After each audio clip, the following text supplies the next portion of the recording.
These consciousnesses you call crystals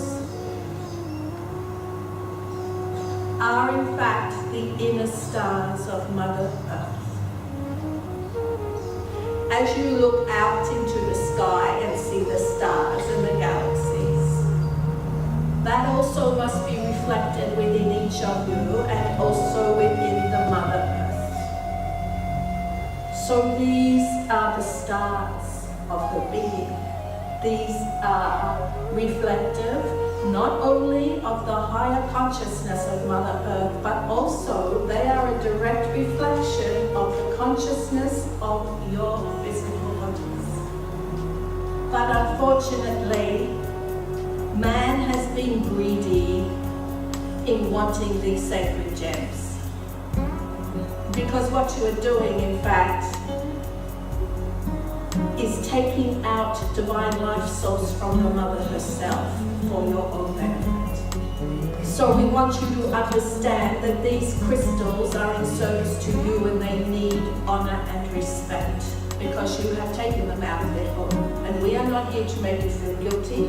We are here to get you to understand what is actually really going on here. You also, unfortunately, have put these dear beings into boxes, just like you put your human selves into boxes. You tend to go by appearances, what it looks like, what it should do, according to what it looks like. And we are here, in fact, to turn this on its head. Many of you have the idea that has been handed down through generations and civilizations that things such as your smoky quartz, your obsidian, are for grounding you. Well, in a sense, that is true, but you are working with the wrong end of your bodies. What actually needs grounding and anchoring within you is your mind and your emotions. Instead of using things such as your smoky quartz or your obsidian for anchoring the physical body, because understand your body must be anchored or it could not be here. You talk about anchoring yourselves. It is not about anchoring your physical bodies, dear ones. It's about anchoring the minds that don't want to be here in the physical earth plane, which then creates emotions around despair, isolation, and separation. Often, you will believe, as we said, that smoky quartz is something to anchor you. So we are going to, how shall we put this? Pretend to have a grid where you would either, depending on the size of the quartz crystal, you would either place it on the heart chakra of the person or under the table under the heart chakra of the person. You understand what we're saying? You would then take your smoky quartz or your obsidian and you would place it at the crown of their head. It is actually the opposite to what you've been taught, because often when somebody gets on a healing table, they are often away in a fantasy land, either trying to escape or going to sleep. You need them to be completely anchored and start the process of purifying their minds, grounding their minds.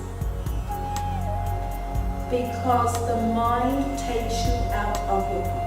Now, you cannot manifest or create the miracles that you all have the ability to create unless you are fully present in your body. So you would put smoky quartz at their head. Rose quartz has been seen to be the crystal for the heart chakra. Your heart chakra is already perfect. This is what allows you to have this experience.